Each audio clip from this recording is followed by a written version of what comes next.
This is not a human being. This is a wicked person. I mean, if this boy tells you it's raining outside, check. He's a liar. One of that. You know the fear, but you know what exactly was that about? Remember, like, that's it. I would give him more respect if he stood up and he said, you know what? I was playing the game, I got to the final. Hey guys, it's day 6 of the reunion and we are back.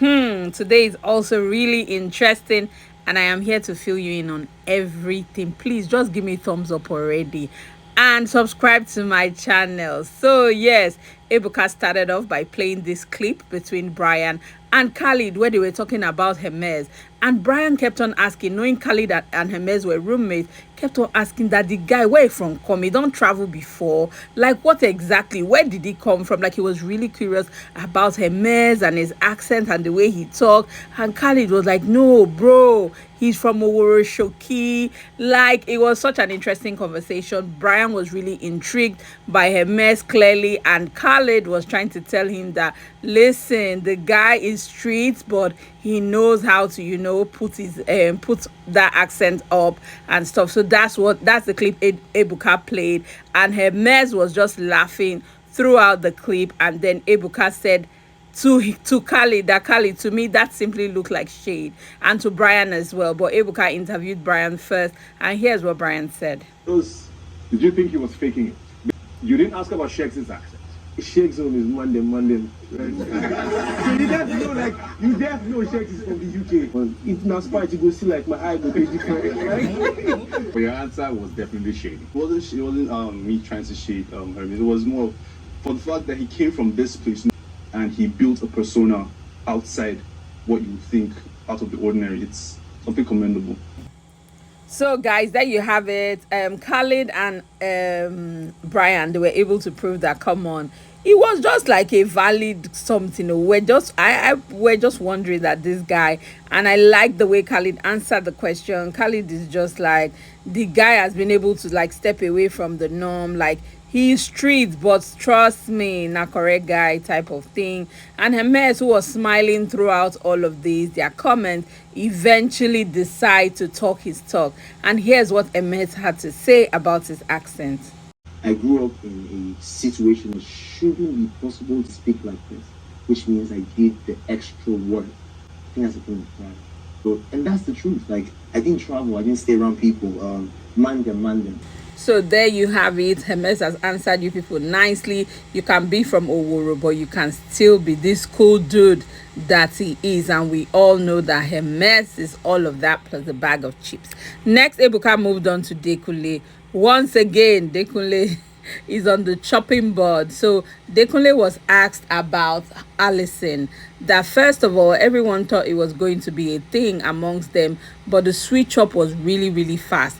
And they asked Allison first what happened with that relationship, and then Allison said that she was attracted to Adekunle. Clearly he's intelligent, that looks wise, that's not her thing. She doesn't like people that look so regular.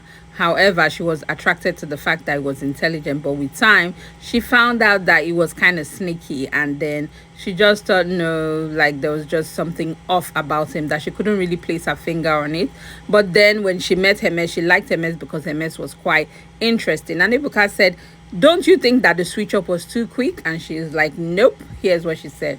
You don't like something anymore, you can move on. You don't have to stick to it just because of it. And that's what I did. Ebuka now went on to ask Adekunle that, but this is like a narrative that you have. Everyone seems to think that you gossip and all of that. Like, why do you think that this is what people think about you, and why do they say these things? Anyway, so here was what Adekunle said to respond to this narrative or question. A lot of people can say, you know, I went around talking about other people, but there's a timeline. Before A happened, other people were doing the same. From the very first day, the conversation going around was, a lot of people can't figure me out. So Ebuka also asked him what exactly his problem was with Allison, like what exactly happened there. And he's like, oh no, Allison was liking Hermes, she did not tell him, he found out, blah blah blah, and then Doyin was giving her bad advice. Anyways, listen to him. And Hermes had already told me, you know, he's spoken to Allison and she's told him no. When I was speaking to her, like, I see the way you look at homeboy, like, yeah, that's it. Do you think that's a fair narrative? Because it's That I'm a very bastard? recurring. Yeah, it's fair. At this point, Ebuka now played the clip between Adekunle and Alison, where Adekunle was telling Alison that, talking about Doyin to Alison, how she's a bad friend, how she should be careful because Doyin is just trying to mislead her basically. And she was like, "You're not the only one who has told me this. Other people as well have told me this." Because Alison had earlier said that she had a problem with Hermes telling her that Doyin was her enemy, and she actually really liked Doyin. So she doesn't understand why Adekunle was doing that. That Adekunle was gossiping a lot and was in other people's business. So Ebuka pulled up this clip to tell her that, but you know that it wasn't one-sided, because at the end of the day, even you did not say no to the story. I actually think she's a troublemaker. And I told you one time that she gives you bad advice. Do you remember when I said this? That's all I'm going to say. That. Now Ebuka went to ask Doyin herself what she thinks about what was going on. I was very surprised coming out of the house, and this boy will come to me and give me a peck on my forehead. And then you'll go to the next person and say, "This girl, she's the devil." I cannot like me. But let other people have their own judgment about me. Doyin now went on to say how the boy is a liar. He's this. She called him all sorts of names. She said that he's a bad human being, he's evil, that his mother, that he has disgraced his mother because his mother should be ashamed of him, that he has thrown his home training away, which I thought was a bit low and a lot. He shall abuse the boy from beginning to the end. And Adekunle, obviously, Mr. Gentleman, was like, "It's okay for you to say these things. It's okay for you to say that my mother's home training has gone to shit. It's okay, but you said things about me because you guys were always talking about me." That one day he was in the restroom and he heard Alison and Doyin talking about him, which is part of the reason why he was angry. Listen. I finished. I then coughed so they would know that I was in the restroom. And then I go outside. And I'm sitting down and then Eloswa comes, what's going on? I'm like, "Bro, man, I just heard something." So Adekunle was saying this to Alison apparently because he doesn't like that Doyin came to tell her stuff about him in the bathroom, which he had heard, and that is why he went to discuss it with Eloswag as well, which is why the Doyin conversation came up about Doyin not being a good person, and that was the whole Doyin saga. About this boy. Do you remember the toilet situation in particular? No, I just Because he asked said he Alison. She doesn't even remember. She was drunk. Yeah, and then I'm so giving this boy enough words. So at this point, Adekunle now says, "Hey, that nobody should take his word for it. It's all on Showmax. Go and watch it on Showmax." And Doyin said that the guy is a liar. Doyin was not even having it. Like, she wasn't holding back her words. She was so pissed. Anyway, surprisingly, Dotun steps in to just come and buttress the point that, guy, you need to just own up. Know when it's time to just man up and just own up to your shit. A liar, I promise you. This boy tells you it's raining outside, check. He's a liar. Damn one of that. Adekunle, it's okay to admit that you were playing the game. Let me just say it straight up. Yeah, I was a finalist. I don't have to lie about it. Yeah, come straight, man. Yeah, it's very necessary. See, you don't have to go like this. It's really unnecessary. Just hold You know, man, everything is just looking like Just this. hold on a second. Man, we are beyond this. So Ebuka now asked, Shegs was always in the middle of the whole Adekunle narrative as well. What does Shegs actually think about the situation? And guys, let me tell you, before I play the clip, it's not looking good for Adekunle. Why is he always caught up in all these narratives? Like, why is he always in the middle of shade? He's always in the middle of gossip. Why is Adekunle so sneaky, guys? His personality is so shady. There is just something always up with Adekunle. In fact, he even said that those girls, they were talking about him under the duvet and he heard them. And Rachel was Doyin told him, "Go to Rachel." Meanwhile, Doyin will come and tell Alison, "You are going to Rachel." Like, why so petty? Like, he just had a lot of palaver. I'm not surprised that Alison dumped him. Anyway, here's what Shegs said when they asked him what he thinks about the game that Adekunle was playing. I would give him more respect if he stood up and he said, "You know what? I was playing the game, I got to the final. I wouldn't play it how you played it, bro. But you got there in the end." Guy, maybe I was bugging, I had no phone, I had no TV, couldn't see my family, couldn't speak to my friends. Went to SC. Guy, you're on the same P. I say I believe her and I don't believe him.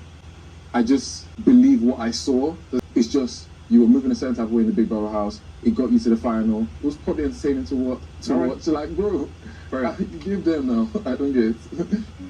Okay, so at this point, it was time for Fina. Enough of the Adekunle drama.